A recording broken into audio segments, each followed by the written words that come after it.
好，来继续是在地人在地情。因为有南投在地艺人草爷的牵线，所以台更响应11个球员到南投民间的三公国中牵架着小球员，分享经验，教因讲球，鼓舞因勇敢追求梦想。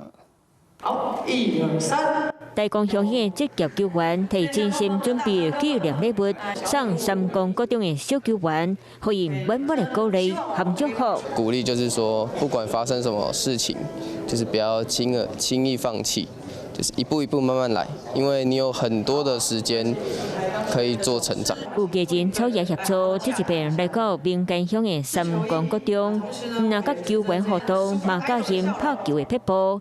另外，金马关讲球的装备，和学生啊拢真欢喜。能够用最实际的这样的一个目标跟榜样我们相信未来学生发展一定是更棒的。除了技术的看教，球员嘛鼓励囡仔保持热情，勇敢对望，希望未来伫咧球场看到更加侪来自南投的优秀人才。Hello， 我是林仙怡。想要抢先掌握最及时的新闻资讯吗？赶快订阅、按赞、开启小铃铛，锁定华视新闻 YouTube 频道。